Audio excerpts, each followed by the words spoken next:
ಎನ್ಆರ್ಪುರ ಸುದ್ದಿ ಸಮಾಚಾರಕ್ಕೆ ಸ್ವಾಗತ. ಇಂದು ಭಾನುವಾರ. ನಾನು ಎಂಸಿ ಗುರುಶಾಂತಪ್ಪ. ಸುದ್ದಿಗಳ ವಿವರ. ಕಡಹಿನಬೈಲು ಗ್ರಾಮ ಪಂಚಾಯಿತಿ ವ್ಯಾಪ್ತಿಯ ಗುಳ್ಳದಮನೆ ಸರ್ಕಾರಿ ಕಿರಿಯ ಪ್ರಾಥಮಿಕ ಶಾಲೆಯಲ್ಲಿ ಮಕ್ಕಳ ದಾಖಲಾತಿ ಹೆಚ್ಚಿಸಲು ವಿನೂತನ ಪ್ರಯೋಗ ಮಾಡಿದ್ದು, ದಾಖಲಾಗುವ ಮಕ್ಕಳ ಹೆಸರಿನಲ್ಲಿ ಅಂಚೆ ಕಚೇರಿಯಲ್ಲಿ 1,000 ರೂಪಾಯಿ ಠೇವಣಿ ಇಡುವ ಯೋಜನೆಯನ್ನು ರೂಪಿಸಲಾಗಿದೆ ಎಂದು ಶಾಲಾ ಮುಖ್ಯೋಪಾಧ್ಯಾಯಿನಿ ಶಿಲ್ಪಾ ಕುಮಾರಿ ತಿಳಿಸಿದ್ದಾರೆ. ಈ ಠೇವಣಿ ಹಣವನ್ನು ದಾನಿಗಳಾದ ಕಡೂರಿನ ಎಂಪ್ಲೆ ಹೇರ್ ಅಂಡ್ ಬ್ಯೂಟಿ ಸ್ಟುಡಿಯೋ ಮಾಲೀಕರಾದ ಮೇಘನಾ ನೀಡುತ್ತಿದ್ದಾರೆ. ಅಲ್ಲದೆ ಈ ವರ್ಷದಿಂದ ಮಕ್ಕಳ ಹೆಸರಿನಲ್ಲಿ ಠೇವಣಿ ಇಡುವ ಯೋಜನೆಯನ್ನು ಮುಂದೆ ಪ್ರತಿ ವರ್ಷವೂ ನೀಡುತ್ತಿದ್ದು, ಮೇಘನಾ ಅವರು ಗುಳ್ಳದಮನೆ ಶಾಲೆಯ ನಿರಂತರ ದಾನಿಗಳಾಗಿದ್ದಾರೆ.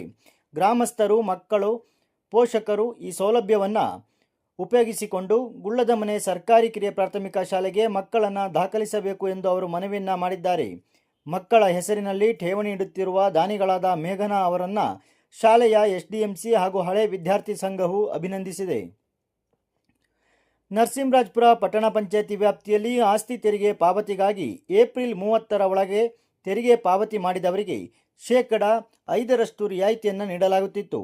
ಈಗ ಈ ರಿಯಾಯಿತಿ ಸೌಲಭ್ಯವನ್ನು ಜೂನ್ ತಿಂಗಳ ಅಂತ್ಯದವರೆಗೆ ವಿಸ್ತರಿಸಲಾಗಿದ್ದು, ಇನ್ನೂ ತೆರಿಗೆ ಪಾವತಿ ಮಾಡದೇ ಇದ್ದವರು ಇದರ ಸೌಲಭ್ಯವನ್ನು ಪಡೆದುಕೊಳ್ಳಬೇಕು ಎಂದು ಪಟ್ಟಣ ಪಂಚಾಯಿತಿ ಅಧ್ಯಕ್ಷೆ ಜುಬೇದಾ ತಿಳಿಸಿದ್ದಾರೆ.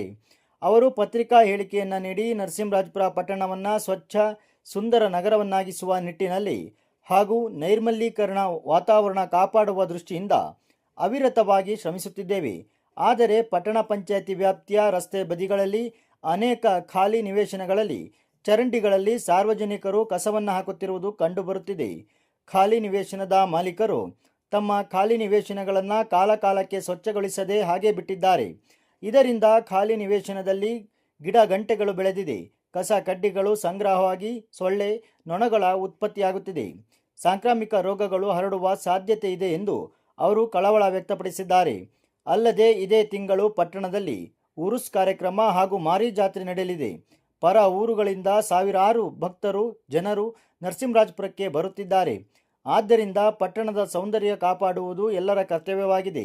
ಆದ್ದರಿಂದ ಪಟ್ಟಣದ ನಾಗರಿಕರು ಎಲ್ಲೆಂದರಲ್ಲಿ ಕಸ ಬಿಸಾಡದೆ ಪ್ರತಿದಿನ ಬರುವ ಕಸ ಸಂಗ್ರಹಣಾ ವಾಹನಕ್ಕೆ ಕಸವನ್ನು ನೀಡಬೇಕು. ಖಾಲಿ ನಿವೇಶನದ ಮಾಲೀಕರು ತಮ್ಮ ತಮ್ಮ ನಿವೇಶನಗಳಲ್ಲಿ ಬೆಳೆದಿರುವ ಗಿಡ ಗಂಟಿಗಳನ್ನು ತೆರವುಗೊಳಿಸಿ ಸ್ವಚ್ಛಗೊಳಿಸಬೇಕು. ತಪ್ಪಿದಲ್ಲಿ ಅಂಥವರಿಗೆ ದಂಡವನ್ನು ವಿಧಿಸಲಾಗುವುದು ಎಂದು ಅವರು ತಿಳಿಸಿದ್ದಾರೆ.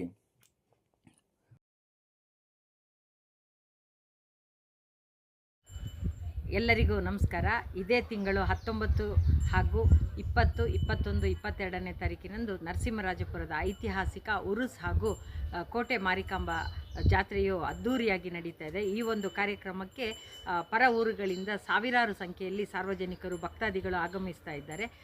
ಇದು ನಮ್ಮೂರಿನ ಹಬ್ಬ ಅಂತಲೇ ಹೇಳ್ಬೋದು. ಈ ಒಂದು ಹಬ್ಬದಂದು, ಈ ಒಂದು ಜಾತ್ರೆಯಂದು ಸಾರ್ವಜನಿಕರು ಆಗಮಿಸಬೇಕಾದ್ರೆ ಪಟ್ಟಣ ಪಂಚಾಯಿತಿಯ ಕಾರ್ಯವೈಖರಿಯ ನರಸಿಂಹರಾಜಪುರ ತಾಲೂಕು ಕೃಷಿಕ ಸಮಾಜ ಹಾಗೂ ಸೀತೂರು ವಿವಿಧೋದ್ದೇಶ ಪ್ರಾಥಮಿಕ ಗ್ರಾಮೀಣ ಸಹಕಾರ ಸಂಘದ ಸಂಯುಕ್ತಾಶ್ರಯದಲ್ಲಿ ಕಾಳುಮೆಣಸು ಮತ್ತು ಅಡಿಕೆ ಬೆಳೆಗಳ ಆರೈಕೆ ಕಾರ್ಯಾಗಾರವು ಮೇ 13ರ ಮಂಗಳವಾರ ಬೆಳಗ್ಗೆ 11 ಗಂಟೆಗೆ ಸೀತೂರಿನ ಸಹಕಾರ ಸಂಘದ ಆವರಣದಲ್ಲಿ ನಡೆಯಲಿದೆ ಎಂದು ಜಿಲ್ಲಾ ಕೃಷಿಕ ಸಮಾಜದ ಪ್ರಧಾನ ಕಾರ್ಯದರ್ಶಿ ಪಿಕೆ ಬಸವರಾಜಪ್ಪ ತಿಳಿಸಿದ್ದಾರೆ.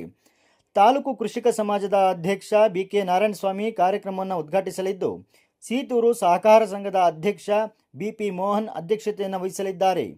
ತೀರ್ಥಹಳ್ಳಿಯ ಕೃಷಿ ಮತ್ತು ತೋಟಗಾರಿಕೆ ಸಂಶೋಧನಾ ಕೇಂದ್ರದ ಕೀಟಶಾಸ್ತ್ರಜ್ಞ ಮತ್ತು ಸಹಾಯಕ ಪ್ರಾಧ್ಯಾಪಕ ಡಾಕ್ಟರ್ ಅಂಜನ್ ಕುಮಾರ್ ಉಪನ್ಯಾಸವನ್ನು ನೀಡಲಿದ್ದು, ರೈತರು ಈ ಕಾರ್ಯಕ್ರಮದ ಉಪಯೋಗವನ್ನು ಪಡೆದುಕೊಳ್ಳಬೇಕು ಎಂದು ಅವರು ಮನವಿಯನ್ನ ಮಾಡಿದ್ದಾರೆ.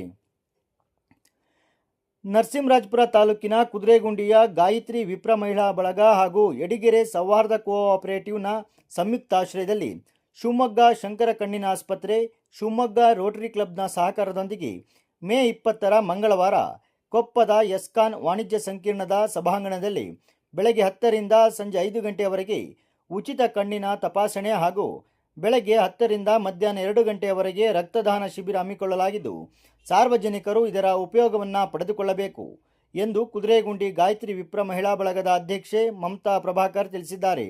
ಹೆಚ್ಚಿನ ಮಾಹಿತಿಗೆ ಮೊಬೈಲ್ ಸಂಖ್ಯೆ 9480219247 ಅಥವಾ 94803657 87 ಸಂಪರ್ಕಿಸಬಹುದಾಗಿದೆ ಎಂದು ತಿಳಿಸಿದ್ದಾರೆ.